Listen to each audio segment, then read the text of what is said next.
pala kayo nanonood. Oh my gosh. Okay, papanoorin nyo lang ako. So, sa ngayon guys, habang ako pinapanood ay nagpe-prepare nga pala ako sa akin sarili. Ako ay pupunta sa labas, sa outside world. Ay!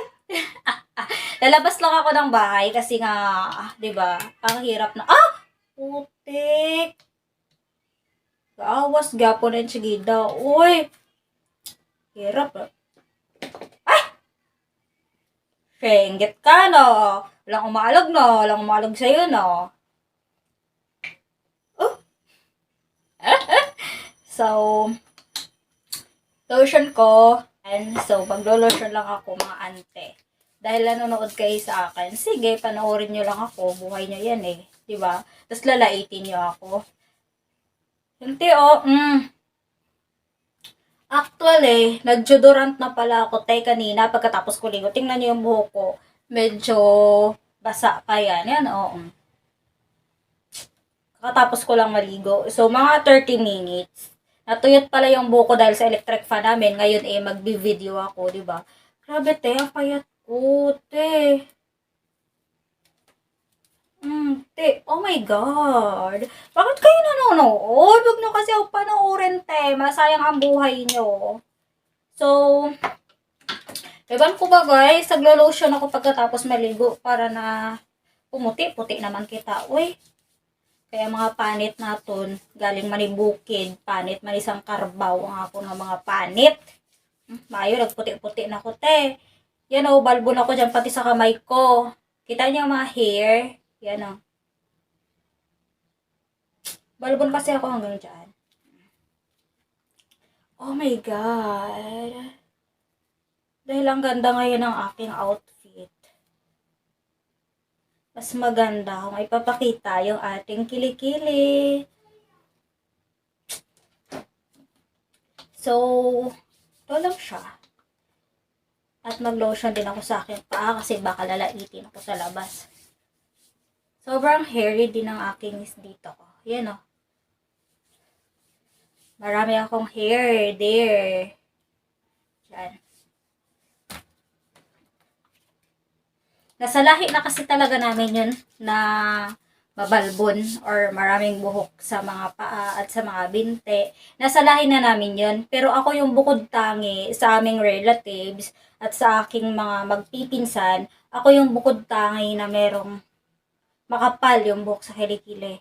Babae ha, sa babae. Ako lang yung nag-iisa na makapal yung buhok sa kilikili. Kasi yung mga pinsan ko, parang mga balahibong pusa lang. Or yung iba talaga ng mga pinsan ko, wala talaga silang buhok sa kilikili. Tingnan mo naman, te.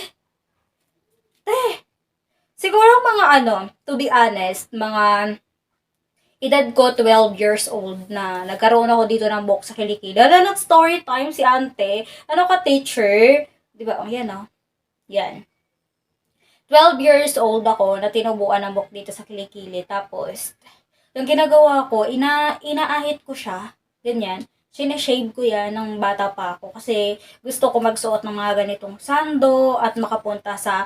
Gagayahin ko yung ibang mga classmate ko na nakakasuot ng sando. Ganyan, Maputi naman talaga. Actually, yung aking outfit. Maputi siya. So, ayan sobrang puti, diba? May buhok lang talaga siya sa... Ganyan. So, ngayon, na matanda na ako, guys. Sobrang tanda ko na talaga. So, tinanggap ko na lang yung sarili ko. May magkakagusto. Wala, I'm just like myself. Wala ka nun. Diba, Diba? May mga nagsasabi naman na madugyot daw. Dugyot ko tingnan. Wala akong pakialam, sa buhay niyo. Buhay ko to. Sinasabi niyo na dugyot ako at may putok, wala, naliligo ako, Hoy, mga gaga, wala ko labot sa inyo kung magustuhan nyo ko o hindi, uy. Importante, gwapa, man ko, uy. Diba?